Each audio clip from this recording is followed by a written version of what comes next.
नमस्कार दोस्तों, स्वागत है आपके अपने यूट्यूब चैनल संस्कृत अड्डा पर। दोस्तों, आज की जो वीडियो इसमें हम करेंगे यहाँ पर संस्कृत की परीक्षाओं के लिए महत्वपूर्ण प्रश्नों को जो आपके आगे आने वाले एग्जाम के लिए महत्वपूर्ण होंगे। चाहे आप इसमें संस्कृत का कोई सा भी एग्जाम की तैयारी कर रहे हैं तो सभी के लिए यहाँ पर ये महत्वपूर्ण है, क्योंकि एग्जाम में इसी तरीके के क्वेश्चन पहले भी पूछे गए हैं और आगे भी पूछे जाते रहेंगे, तो सभी यहाँ पर महत्वपूर्ण हैं। और अगर आपने हमारी पहले वाली वीडियो नहीं देखी है तो इसे आप आई बटन पर क्लिक करके देख सकते हैं, या फिर हमारे चैनल की जो प्लेलिस्ट है वहाँ पर जाकर अभी तक की जितनी भी वीडियो सभी को आप देख सकते हैं। और वीडियो शुरू करने से पहले अगर आपने अब तक हमारे चैनल को सब्सक्राइब नहीं किया तो सब्सक्राइब कर ले, और साथ में जो घंटे वाला आइकन है इसे जरूर दबाएं, जिससे आपको हमारे आने वाली जो वीडियो है उसकी नोटिफिकेशन मिलती रहेगी। और दोस्तों, वीडियो को लाइक, कमेंट और शेयर जरूर कीजिएगा और हमारे साथ अंत तक बने रहिएगा। और आप हमारा जो दूसरा चैनल है रीडिंग लवर्स के नाम से, इसे भी सब्सक्राइब कर सकते हैं, क्योंकि वहाँ पर हम जो महत्वपूर्ण न्यूज़ अपडेट जो होती है वो डालते रहते हैं। तो गवर्नमेंट जॉब अपडेट के लिए आप हमारे चैनल को सब्सक्राइब जरूर कीजिएगा। तो हमारा जो यहाँ पर पहला क्वेश्चन है संख्या कारिका से। संख्या कारिका जो है इसके अनुसार पंच तन्मात्रा ये किसके विकार हैं? तो संख्या कारिका ये किन के द्वारा रचित है? संख्या कारिका है ईश्वर कृष्ण के द्वारा रचित। और पंच तन्मात्रा में विकार, तो यहाँ पर जो विकार जो माने गए हैं ये ऑप्शन बी में रहेगा, अहंकार में। ये जो संख्या सृष्टि का जो चक्कर है ये पुरुष और प्रकृति जो है इनके संयोग से चल रहा है। तो इसी के बारे में कहा गया है कि प्रकृति महान तत्व अहंकार तस्मात् गणश षोडश है तस्मात् अपि षोडश का पंचभ्य पंचभूतानि। किस संख्या के अनुसार जगत का जो विकास है ये प्रकृति से होता है, जो कि संख्या के द्वैतवाद में पुरुष के अतिरिक्त अन्य सत्ता है। प्रकृति सतत परिणामी है, किंतु इसकी साम्यावस्था में स्वरूप परिणाम होता है, अर्थात सत्व गुण की क्रिया प्रतिक्रिया सत्व गुण से, रजस की रज से और तमस की तमस से होती है। यह साम्यावस्था तब भंग होती है जब पुरुष के संयोग या संनिधि के कारण प्रकृति में गुण क्षोभ पैदा होता है और विरूप परिणाम आरंभ होता है। यह वह साम्यावस्था है जिसमें तीनों गुण एक दूसरे से क्रिया प्रतिक्रिया करते हैं और गुणों के विभिन्न संयोजन के माध्यम से ही जगत का विकास होता है।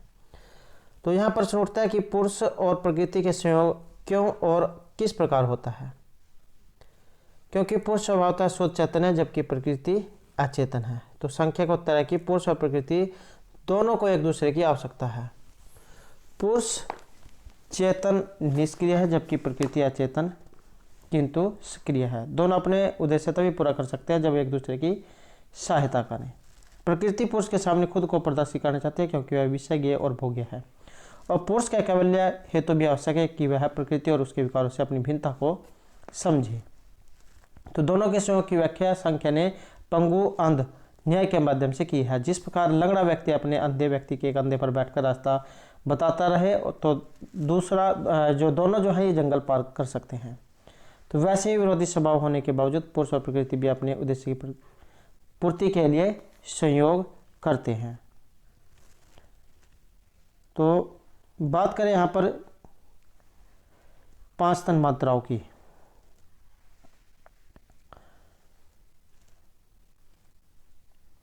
प्रकृति में विरूप परिणाम प्रारंभ होने के बाद सर्वप्रथम जो विकार उपस्थित होता है वह महत या बुद्धि है, और यह निर्णय और निश्चय करने की शक्ति है तथा अत्यंत सूक्ष्म है। बुद्धि में अपना प्रकाश नहीं है, किंतु पुरुष के प्रकाश से यह इतनी जगमग रहती है कि इसके प्रकाश युक्त होने का भ्रम होता है। बुद्धि से अहंकार रूपी अगला विकार उत्पन्न होता है। अहंकार का अर्थ है मैं होना, मैं या मेरा का भाव, जो कि बंधन का मूल कारण है। अहंकार के तीन भेद हैं, सात्विक, राजसिक और तामसिक अहंकार। राजसिक अहंकार सबसे पहले सक्रिय होता है और शेष दोनों को गति प्रदान करता है। सात्विक अहंकार से 11 इंद्रियों का विकास होता है, जिसमें 5 बाह्य ज्ञानेंद्रिय, 1 आंतरिक ज्ञानेंद्रिय, मन तथा 5 कर्मेंद्रिय शामिल हैं। तामसिक अहंकार से पंच तन्मात्राओं का विकास होता है। तन्मात्रा अति सूक्ष्म और सारूप होते हैं। ये 5 इनकी संख्या 5 मानी गई है। शब्द, रूप, रस, गंध, स्पर्श। और इन पंच तन्मात्राओं से स्थूल महाभूतों का विकास होता है। शब्द तन्मात्र से आकाश, शब्द व स्पर्श तन्मात्र से वायु, शब्द स्पर्श व रूप से अग्नि, शब्द रूप स्पर्श व रस से जल तथा पंच तन्मात्राओं से पृथ्वी का विकास होता है। और पंच महाभूतों से ही जगत के सभी स्थूल पदार्थों का विकास संघात रूप में होता है। तो इस प्रकार जो प्रकृति में जो अव्यक्त जगत विरूप परिणाम के कारण ये व्यक्त होते हैं और प्रलय अवस्था में पुनः प्रकृति के तीनों गुणों के रूप में स्थित हो जाते हैं। तो ये जो सृष्टि चक्र जो है इसमें ये 25 तत्व बताए गए जिनसे जो है ये विकास चलता रहता है।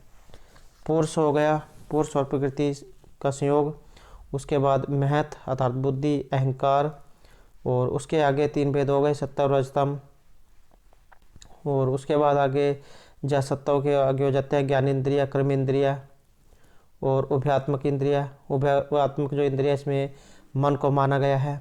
ज्ञान इंद्रियों में 5 हो जाती है, नेत्र, श्रोत्र, घ्राण, रसन, त्वक।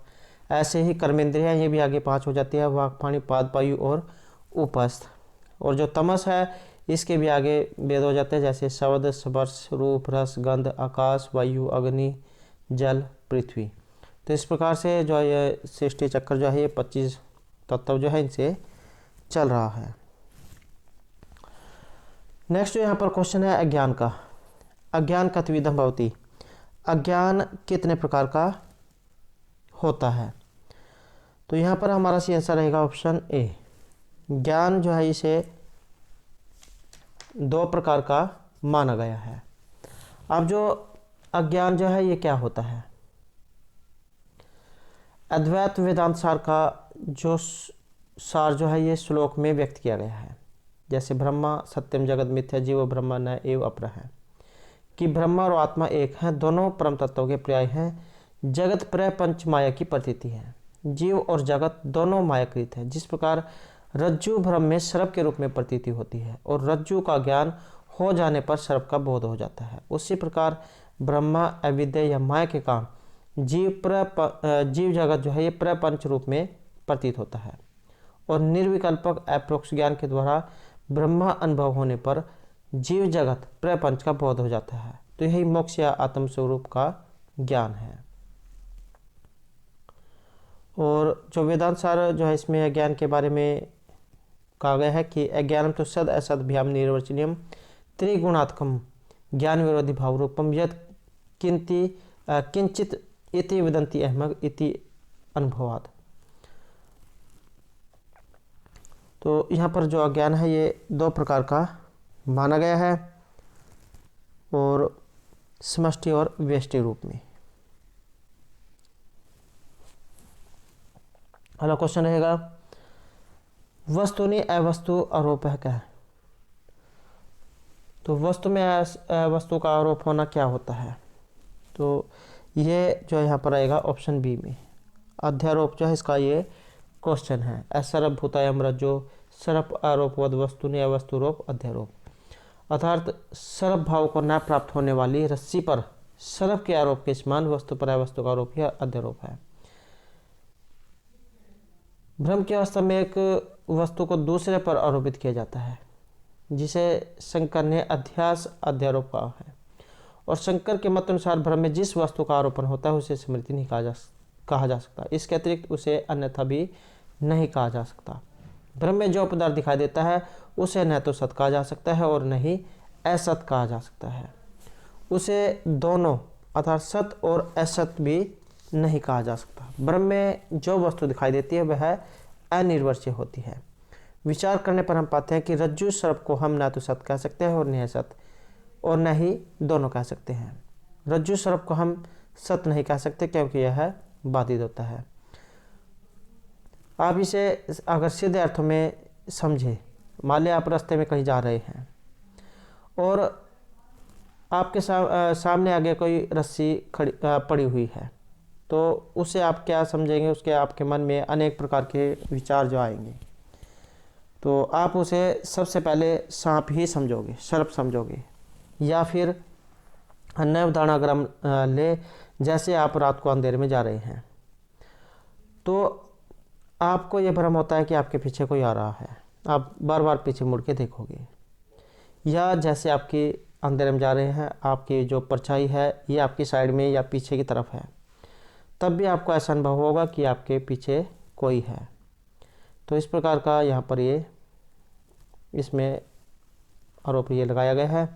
तो वस्तु में वस्तु का आरोप होना अध्यारोप, वेरी वेरी इंपॉर्टेंट जाए क्वेश्चन है। नेक्स्ट है यहाँ पर अज्ञान से समष्टि उपयुतम चैतन्य वेदांते की मुच्यते।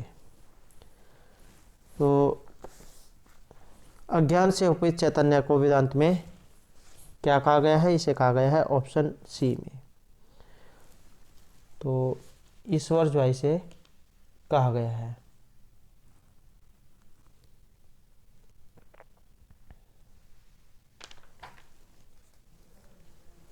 नेक्स्ट जो यहाँ पर क्वेश्चन रहेगा, जयत अजयत लक्षणा वेदांत किम अपरम नाम प्रयुक्तम।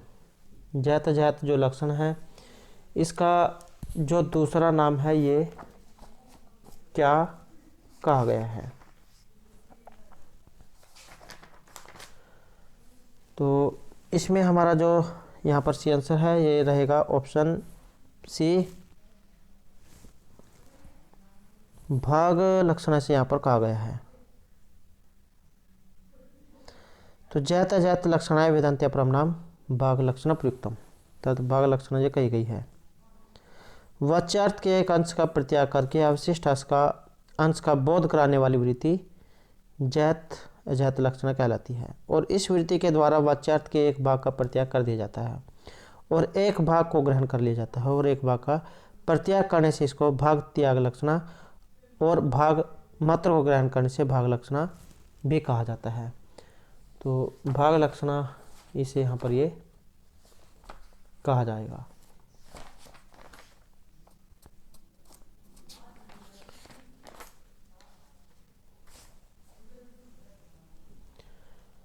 नेक्स्ट जो यहाँ पर क्वेश्चन है, वेदांत सार अनुसारम जगत प्रपंच की किम कथ्यते।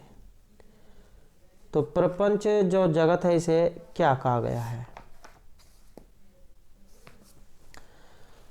तो इसे कहा गया है यहाँ पर ऑप्शन डी,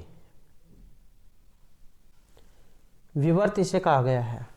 विवर्त अर्थात अपवाद इसे कहा गया है। और जो विवर्त है ये क्या होता है, मिथ्या रूप से अर्थात ऊपर ऊपर से दूसरे रूप में प्रतीत होना विवर्त कहलाता है। इसमें आपने एक पंक्ति सुनी होगी, अतत्वतो अन्यथा प्रथा विवर्त इति उदाहरित है। वेदांत का कारण संबंधी सिद्धांत विवर्तवाद कहलाता है। वैसे तो जो न्यायिक जो है इनके अनुसार असत कार्यवाद के विरुद्ध अद्वैत वेदांती सत कार्यवाद का पक्ष लेते हैं, किंतु सत कार्यवाद की अपनी कठिनाइयां हैं। उत्पत्ति से पहले कार्य को न तो न्यायिकों की तरह सत मानना चाहिए और न सांख्यों की तरह सत। कार्य वास्तव में अनिर्वचनीय होता है और सत कारण से अनिर्वचनीय कारण उत्पन्न होता है, और अनिर्वचनीय कार्य का परिभाषिक नाम विवर्त है।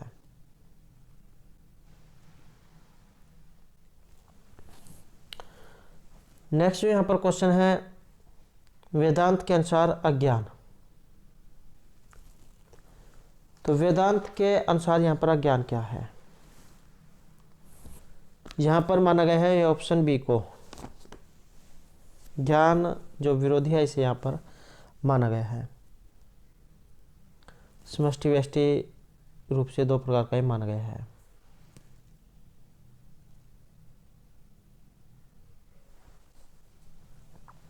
नेक्स्ट जो यहाँ पर क्वेश्चन है, आत्म कर्म क्षमम देह क्षत्र धर्म इव आश्रित है इति उक्ति अस्ति।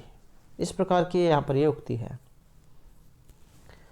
तो इस उक्ति का जो संबंध है ये लिया गया है ऑप्शन डी में। राजा दिलीप जो है उनके लिए यहाँ पर कही गई है। और जैसे यहाँ पर आपने देखा कि दिलीप, तो इसका जो आपके दिमाग में एकदम से बात आनी चाहिए कि रघुवंश जो है वहाँ से इसका संबंध है, रघुवंश महाकाव्य से ये ली गई है। और जो रघुवंश जो यहाँ पर महाकाव्य है महर्षि कालिदास जो उनके द्वारा ये रचित है। सर्ग है इसमें 19 और श्लोकों की जो संख्या ये 1569 है। रामायण से इसका संबंध है।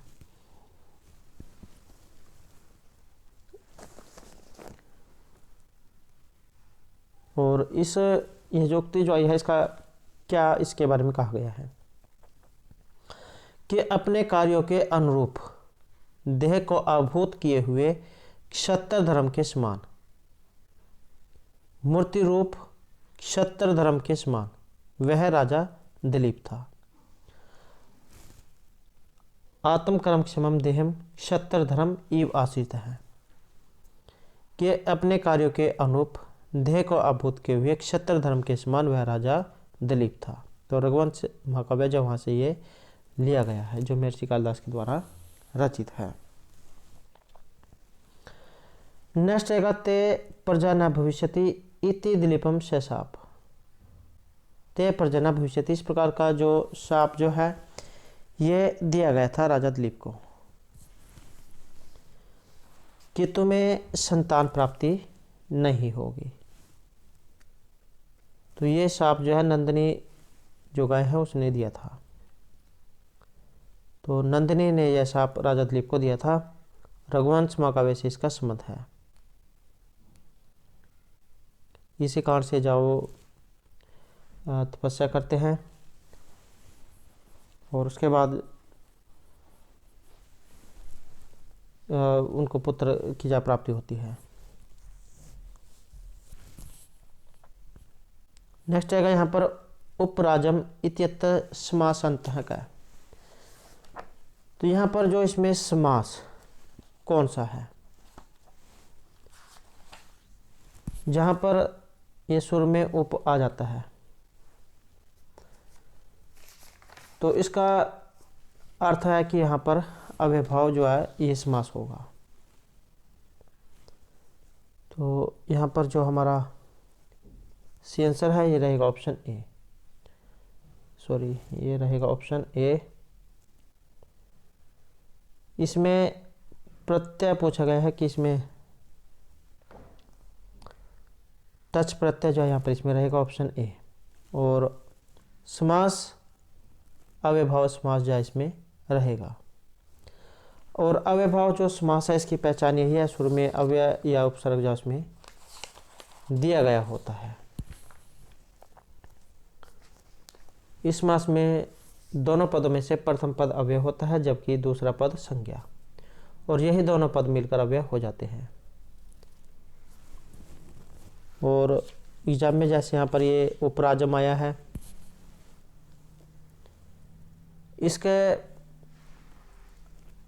अन्य भी उदाहरण जो है एग्जाम में आ सकते हैं। या जैसे उपराजम है, इसका लौकिक और अलौकिक जो विग्रह ये भी आ जाता है। तो लौकिक विग्रह रहेगा उपराजम का राग्य समीपम और अलौकिक रहेगा राजनकस उपसु। अव्ययभाव समास जो है इसके अन्य उदाहरणों की अगर हम यहाँ पर बात करें तो जैसे अधिगोपम अधिहरि उपकृष्णम समुद्रम दुर्यवनम निर्मक्षिकम अतिहिमम अति निद्रम इति हरि अनुविष्णु अनुरूपम। तो जिसमें भी सुर में ये जो अव्यय उपसर्ग दिया गया होगा तो वहाँ पर अव्ययभाव जो है समास होगा।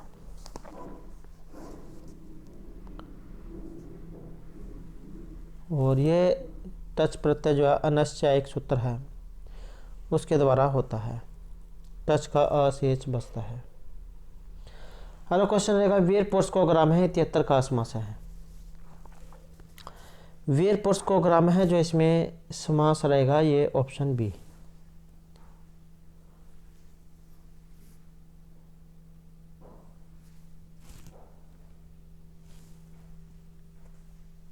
तो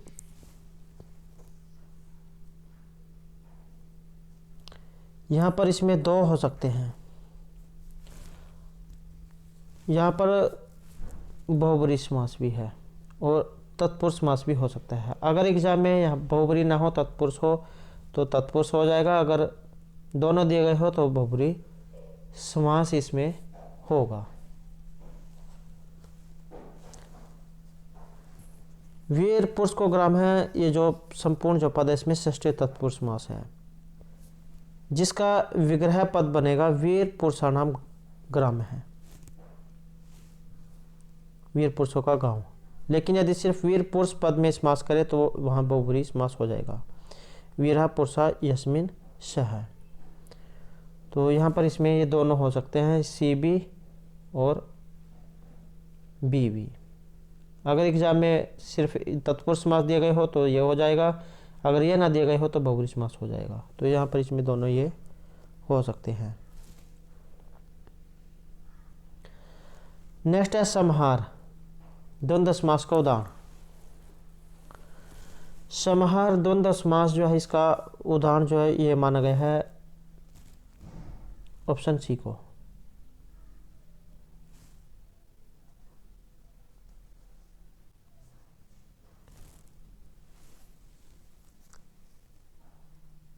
संज्ञा परिभाषम जो है इसका होगा संज्ञा चाहे परिभाषा चाहे तयो समाहार है। तो समूह जो यहाँ पर पूछा गया है और नपुंसक विधान इसमें होता है।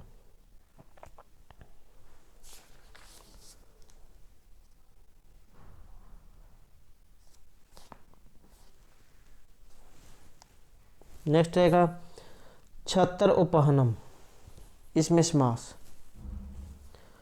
तो यहाँ पर जो समास जो है ये माना गया है ऑप्शन डी में, द्वंद्व समास में। और द्वंद्व समास क्या होता है, जिसमें पूर्व पद और उत्तर पद दोनों पद प्रदान होते हैं, च या फिर और जो है इसके द्वारा जोड़ा जाता है। तीन भेद आगे इसके होते हैं, इतरेतर समाहार और एक शेष द्वंद्व समास। इतरेतर का उदाहरण है शिवकेशव, समाहार का पाणिपादम और एक शेष का जो उदाहरण है ये पितरऊ है।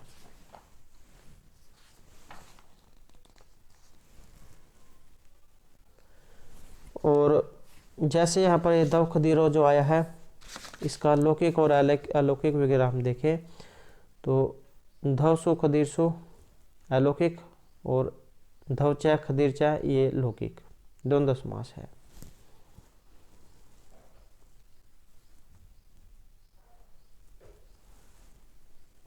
ऐसे यहाँ पर हरिहरव है, इसमें भी द्वंद्व समास है।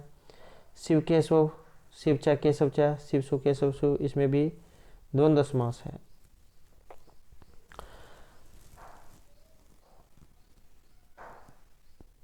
और यहाँ पर इसमें रहेगा ये द्वंद्व समास। नेक्स्ट है प्रपर्ण है, अत्र समास है।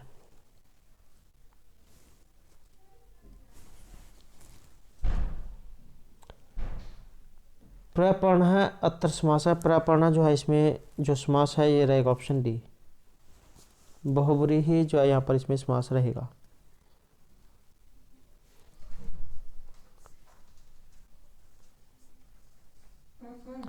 प्रपितानी प्रणानी यशस है, ये इसका लौकिक विग्रह है। और अलौकिक विग्रह है प्रपतित जस पण जस, ये बनेगा।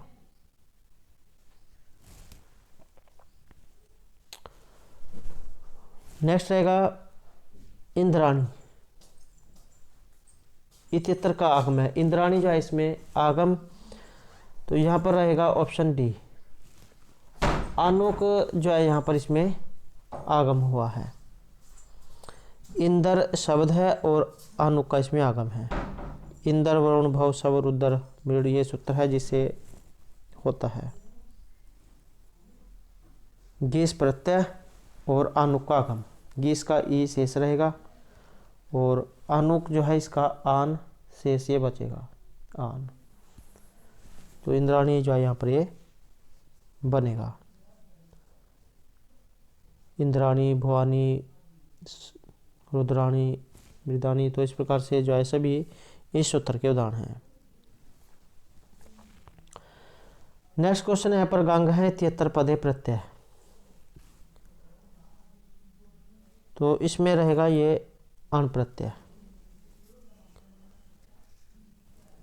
शिवादिभ्यो अण जो सूत्र है इससे अपत्य अर्थ में ये अण प्रत्यय होता है गंग है और सैभमी। शिवादिभ्यो अण सूत्र के द्वारा गंग है इसमें शब्द है।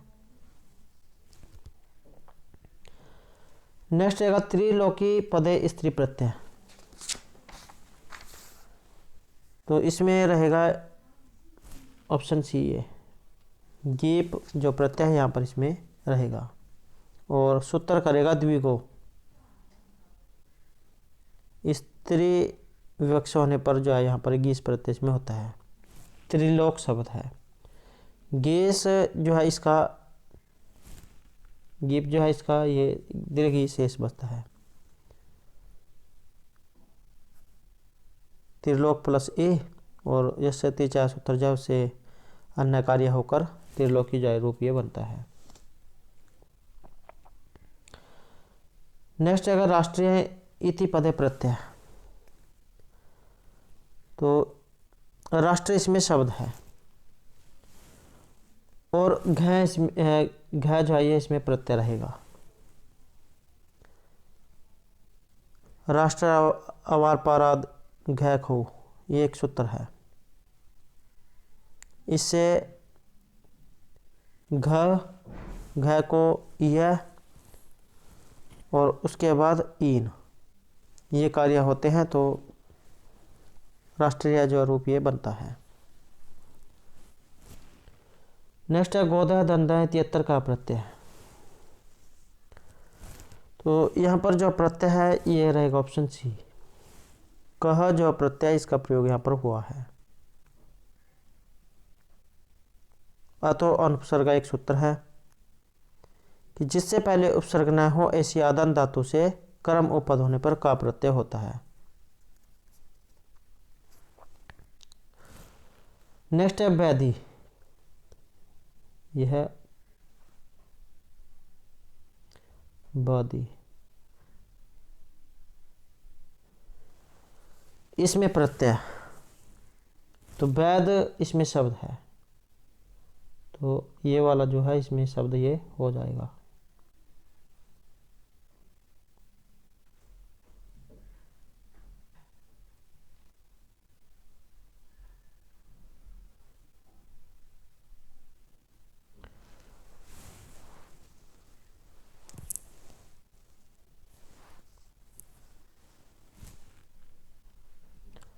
नेक्स्ट है भवेयु किरे पदे वर्तते। तो भू इसमें धातु है होने अर्थ में और भवे जो बना है ये बना है विधिलिंग लकार में।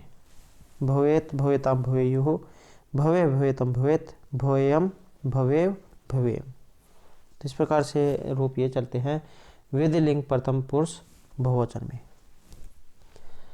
नेक्स्ट है यहाँ पर क्रिया धातु करने अर्थ में और लोट लकार उत्तम पुरुष एक वचन का रूप। तो यहाँ पर रहेगा हमारा ऑप्शन डी करवाणी क्रोतो कुरुताम कुर्वंतु कुरुहु कुरुतम कुरुत करवाणी करवाओ करवाम। नेक्स्ट है यहाँ पर पठ धातु पढ़ने अर्थ में और उत्तम पुरुष और द्विवचन में। तो पठती पठता पठंती पठसी पठता पठत पठामी पठावह पठामे हैं। तो यहाँ पर रहेगा ऑप्शन डी। नेक्स्ट है धातु रूपाणी विधायकम हन धातु हन निषेधवाच्य धातु है और लोट लकार मध्यम पुरुष एक वचन का रूप। तो इसका रहेगा ऑप्शन ए की है तो मध्यम पुरुष और एक वचन में। रूप कैसे चलते हैं हंतु हताम घनंतु जही हतम हत हनानी हनाव हनाम। तो ये बनेगा और अगर विकल्प में आ जाए तो प्रथम के जो एक वचन है इसमें हतात भी बनता है। विकल्प के रूप में हतात भी बनता है इसमें हलंत हो जाएगा। और मध्यम का जो यहाँ पर एक वचन है इसमें भी यही वाला रूप बनता है। नेक्स्ट है भिन्नयन्तः इति सूत्रस्य उदाहरणमस्ति। इस सूत्र का उदाहरण, तो इसका उदाहरण माना गया है यहाँ पर ये ऑप्शन सी में, भूमि ग्लानिः।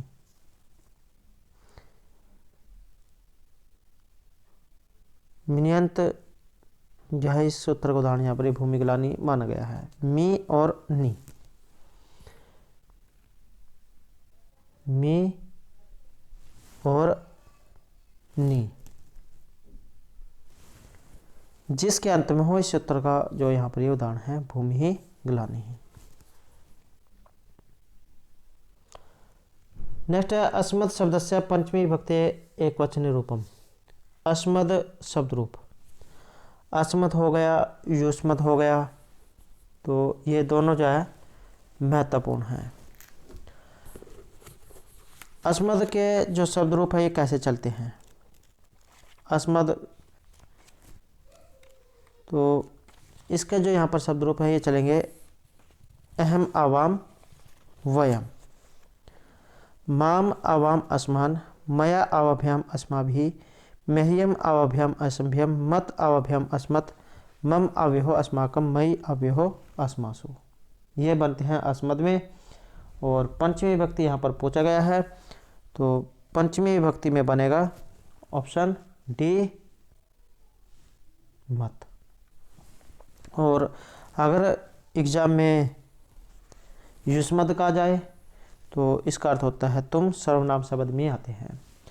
और इसके बनेंगे त्वम युवाम यूयम, त्वाम युवाम युष्मान, तव्या युवाभ्याम युष्माभिः, तुभ्यम युवाभ्याम युष्मभ्यम, तवत युवाभ्याम युष्मत्, तब युविहो युष्माकम, तब युव्योहो युष्मासु। तो इस प्रकार से युष्मत के चलेंगे, दोनों महत्वपूर्ण हैं। और सर्वनाम शब्द जो है इसमें ये आते हैं, अस्मद का अर्थ मैं और युष्मत का तुम। नेक्स्ट है गुरु शब्द से चतुर्थी विभक्ति एक वचन रूपम। गुरु शब्द है और चतुर्थी विभक्ति एक वचन का रूप, तो ये बनेगा ऑप्शन सी में गुरवे। रूप कैसे चलते हैं इसके, और उकारांत इसको शब्द रूप को माना गया है। गुरु गुरु गुरु है, गुरुम गुरु गुरून् गुरुणः, गुरुभ्याम गुरुभिः, गुरुवे गुरुभ्याम गुरुभ्यः, गुरो गुरुभ्याम गुरुभ्यः, गुरो गुरुवो गुरुणाम, गुरुवो गुरुवो गुरुषु, हे गुरु हे गुरु हे गुरु है। तो गुरुवे जो है यहाँ पर ये आएगा चतुर्थी एक वचन में। नेक्स्ट है संस्कृत व्याकरण संस्कार बाह्य प्रयत्न अस्ति। सकार का जो बाह्य प्रयत्न है कौन कौन से हैं? तो ये क्वेश्चन एग्जाम में बहुत पूछा जाता है, उलझाने के लिए इसे एग्जाम में जोड़ दिया जाता है। तो यहाँ पर जो हमारा सी आंसर है ये रहेगा ऑप्शन डी, विवार, श्वास, अघोष, महाप्राण। तो बाह्य प्रयत्न जो है इसमें ये आते हैं। अभ्यंतर प्रयत्न और बाह्य प्रयत्न दोनों एग्जाम में आते हैं। अभ्यंतर प्रयत्न 5 और बाह्य प्रयत्न की संख्या है 11।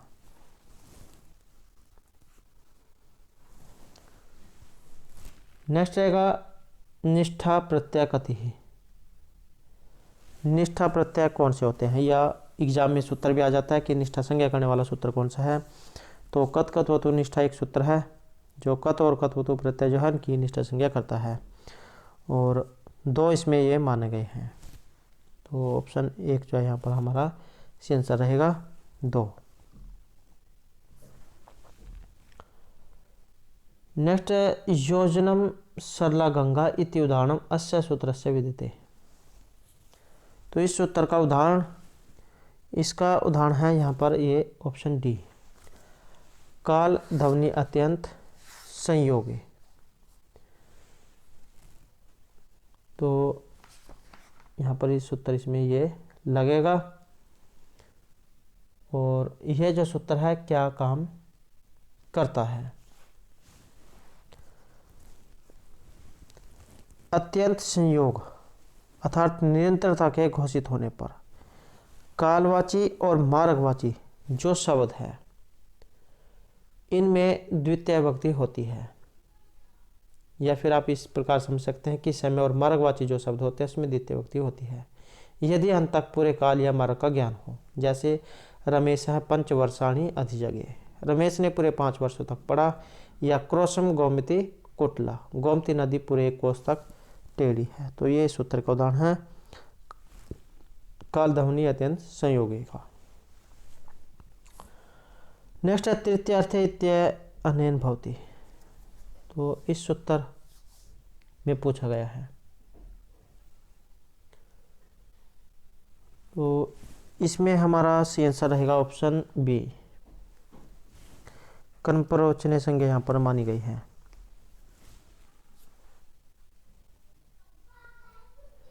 और यह क्या होता है? तृतीयार्थ अर्थात सहित साथ साथ अर्थ के घोषित होने पर अनु की कर्म प्रवचने संज्ञा होती है। जैसे नदीम अनु व सीता सेना, सेना नदी के साथ साथ संबंधित है। और इस वाक्य में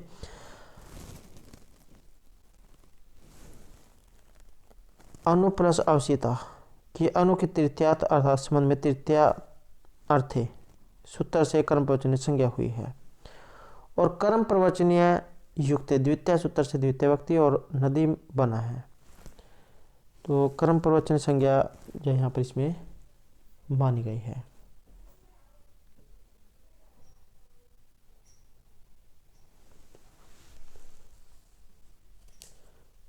देखने में जो आपको यहाँ पर इसमें तृतीय में लग रहा होगा, लेकिन द्वितीय भक्ति में यहाँ पर ये रहेगा।